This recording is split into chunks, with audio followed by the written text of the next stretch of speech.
네, 반갑습니다. 자, 오늘은 시장에 가장 뜨거운 종목 중 하나로 볼 수가 있죠. 에코프로 BM 한번 살펴볼 수 있도록 하겠습니다. 자, 주말에 에코프로 BM 삼성 SDI와 44조 양극재 공급 계약이 좀 체결됐다라는 소식이 사실 금요일 장 끝나고 시간에 이후에 좀 나왔던 포인트인데 주말간에 요거에 대한 포인트가 에코프로빔이 어떻게 좀 받아들일 수 있을 것인가에 대한 기대치와 우려치가 상당히 좀 공존했던 주말의 시간대가 아니었을까 싶습니다. 일단 내용을 좀 정리를 해드린다라고 한다면 말 그대로 삼성 SDI와 44조 규모의 양극재 공급 계약이 좀 체결되었다 정도로 보시면 되는 겁니다. 여기서 중요한 거는 2028년 12월 31일까지가 계약 기간이라고 볼 수 있는 거고요. 지금 2023년 12월 4일 정도 되니까 약 5년 정도의 공급 계약을 좀 가져가는 포인트다라고 보시면 된다라는 거죠. 자, 그러면 제가 지금 이렇게 노란 박스를 지금 체크해둔 모습을 확인할 수가 있는데 왜 노란 박스를 체크를 해드렸냐면 차차 말씀드리겠지만 상당히 지금 의미가 깊은 구간입니다. 일단 오늘 한 15% 정도의 갭 상승을 띄우고 나서 강한 상승세를 26%까지 보이고 나서 지금 조정을 받고 있는 모습인데 이 가격대가 지금 노란 박스에서 갇혀 있는 모습을 볼 수 있습니다. 하방으로는 지지를 확인할 수 있는 자리에서 좀 맺혀 있다라고 볼 수가 있는 부분이고요. 그리고 위로는 윗저항으로 지금 체크를 할 수 있는 가격대에 맺혀 있다라고 볼 수가 있는 거죠. 여러모로 의미가 깊습니다.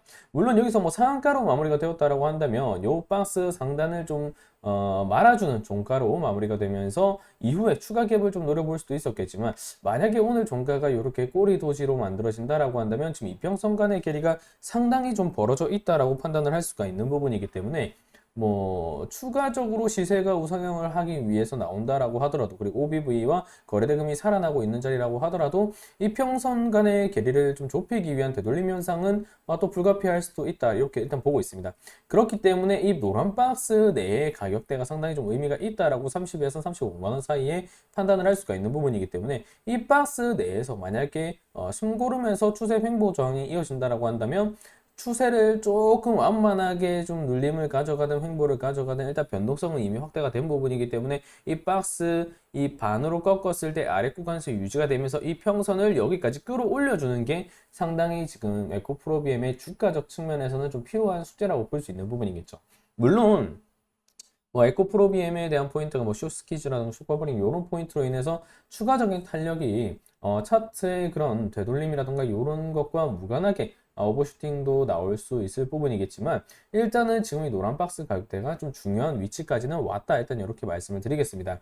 자, 그러면 일단은 요 공시에 대해서 요거 에코프로비엠 삼성 SDI와 44조 양극재 공급 계약 체결에 대해서 조금 더 해석해 볼 필요가 있을 겁니다. 결국에 지금 주가의 수준이 어디까지 올라와 있느냐를 좀 판단할 수 있을 부분이기 때문에 그러한데 일단 계약 기간이 5년 정도라고 말씀드렸습니다. 5년 정도의 44조 수준이 형성되었기 때문에 사실상 연평균 약 8조 8천억 정도다. 이렇게 볼 수가 있습니다. 그러면 연평균 8조 8천억이 어느 정도의 수준인가 라는 부분을 우리가 체크를 해야 되겠죠.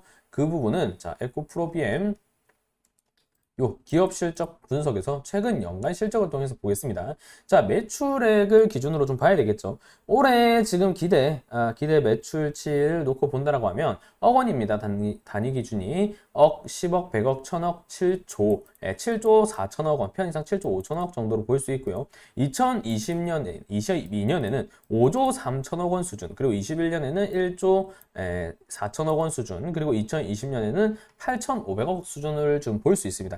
지금 보면은 평균 성장률이 100% 이상이 나오다가 지금 일단 올해 기준치 같은 경우는 50% 정도로 좀 급감한 경향이 있긴 합니다. 매출액만 놓고 봤을 때는 그렇다라는 겁니다.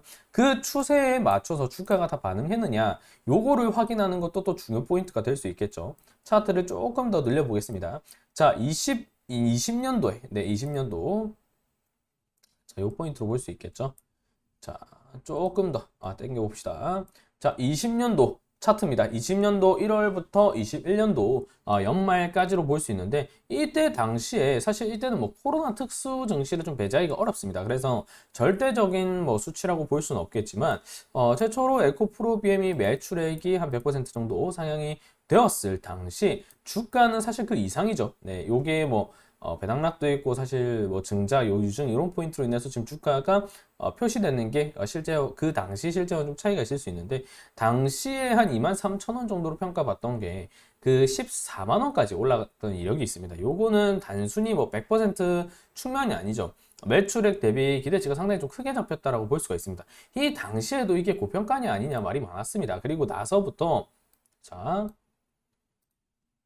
일단 하지만 그 이후에 20년부터 21년까지 주가가 나오다가 그 이후에 22년 대세 시장 폭락기를 좀 맞이했었죠. 네, 이때 러시아와 우크라이나의 사태가 있었음에도 일단은 매출액 자체는 좀 유지가 되는 모습이 있었고 그리고 영업이익과 당기 순이익의 개선 포인트가 상당히 좀 크게 형성되는 모습이 영업이익률의 증가와 함께 확인이 되었던 부분이기 때문에 사실상 시장의 폭락에 따른 데미지가 없었다라고 볼 수는 없는 부분이지만 비교적 주가 방어가 완만했었다. 그리고 그 이후에도 대세 상승기라고는 좀 볼 수 없지만 22년도에 주가가 시장에 일시적으로 회복하는 과정에 있어서 최고가 역시도 좀 당성을 한 이력이 있을 정도로 실적에 좀 비례해서 에코프로비엠의 주가 탄력치는 상당히 유연하게 유지가 되었었다라고 볼 수가 있는 겁니다. 자, 그러면 2022년부터 23년이 넘어오는 시점에서는 사실상 21년에서 22년도 넘어오는 그러니까 여기 보면 20년도에서 22년까지로 본다라고 하면 사실 2년 사이에 매출액 포인트가 얼마가 들었나요? 못해도 5배 그 이상이죠. 6배 그 이상이죠. 한 6에서 7배 정도는 뛰었다고 볼 수 있습니다.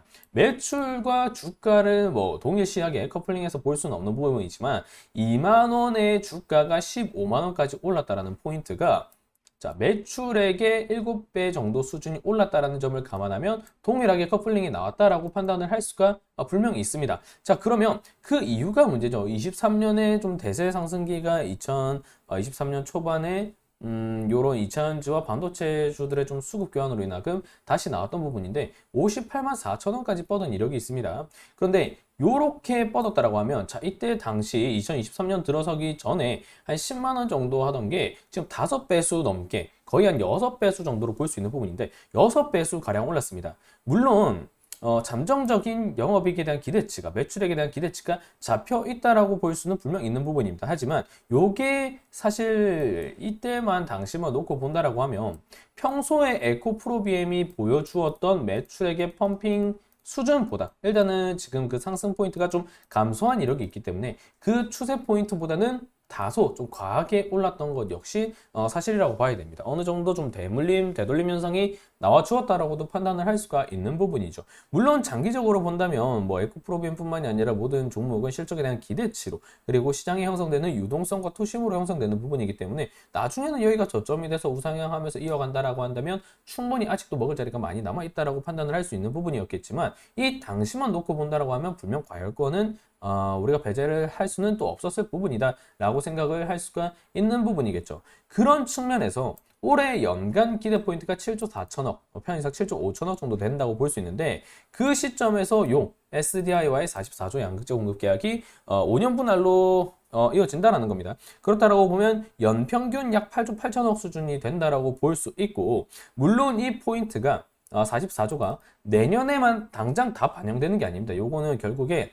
얼마나 물량이 넘어가느냐에 따라서 분할로서 매출이 좀 잡히는 게 순차적으로 이루어질 수 있는 부분이기 때문에 연간 8조 8천억만 꽂힌다라고 하더라도 이번 계약을 통해서 올해 일어난 매출액에 대한 포인트를 모두 흡수를 할 수가 있었다라는 겁니다. 그러면 불명 이번 공시 자체가 그간 있었던 에코프로비엠의 실적 자체 측면에서 본다라고 하면 올해 형성되었던 포인트를 이미 내년에는 기존으로 깔고 갈 수가 있는 부분이기 때문에 불명 호재성으로 볼 수 있고 에코프로비엠 측면에서 본다면 메리트가 있다라고 판단을 할 수가 있는 겁니다. 그러면 우려사항은 없느냐라고 한다면 절대적인 호재만 있을 수는 없죠. 늘 시장이 독점 체제를 갖추는 흐름이 나온다라고 한다면 그거를 분산시키기 위한 뭐 수직 계열화라던가 뭐 R&D 연구 개발이 일어나기 마련입니다. 마치 엔비디아가 이런 이런 GPU에 대한 독점권을 갖고 있다 보니까 그거를 와해시키기 위해서 너도 나도 기술 개발을 뛰어들고 있는 것과 마찬가지로 볼 수 있는 거죠. 삼성 SDI가 과거에는 뭐 양극재 수급을 에코프로비엠에만 절대적으로 의존해왔던 게 있습니다.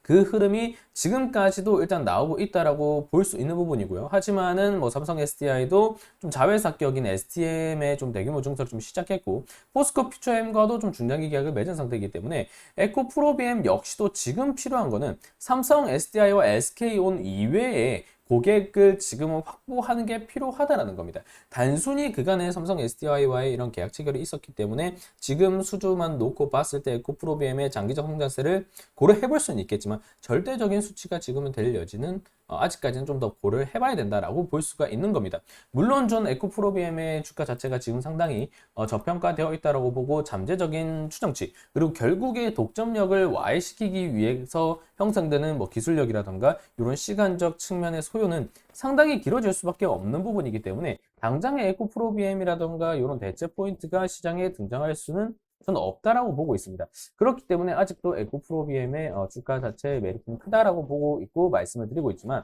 결국에 삼성 SDI도 그렇고 주요 기업들, 뭐 SK온이라든가 뭐 주요 기업들은 에코프로비엠의 이런 양극재 포인트의 독점적인 시장 흐름을 조금 와해시키기 위해서, 독점성을 좀 와해시키기 위해서 각 기업들이 뛰어들고 있고, 이건 엔비디아를 통해서 독점에 대한 와해 포인트를 충분히 확인한 부분이기 때문에 지금 필요한 건 에코프로비엠의 추가적인 주가 상승 동력을 위해서는 단순히 실적을 올해 수준을 깔고 갔다라고만 보는 게 아니라 그 이상의 레버리지를 키우기 위해서 SK온과 삼성 SDI 그 외적인 기업들에 대한 수준 포인트를 좀 따내는 것, 고객사를 확보하는 것이 상당히 큰 숙제다. 이렇게 볼 수 있겠습니다. 물론 지금 흐름만 놓고 본다라고 하면 말씀드렸던 것처럼 그 독점력을 가볍게 와해하거나 그런 기술력을 뺏어올 수 있거나 기술력을 또 다른 기업들이 쉽게 개발하거나 그럴 수 있는 부분은 아니기 때문에 지금도 충분히 이런 수주 측면에서의 독점력과 기업의 전망 자체는 매우 긍정적으로 보고 있지만, 아직 SK 에코프로비엠이 좀 풀어야 될 숙제는 많이 남아있는 것 또한 현실적인 사실이다. 이렇게 말씀을 드리면서 오늘 영상은 마무리할 수 있도록 하겠습니다. 자, 영상이 도움이 되셨다면 좋아요와 구독 꼭 눌러주시고요. 저는 또 다음 영상에서 인사드릴 수 있도록 하겠습니다. 감사합니다.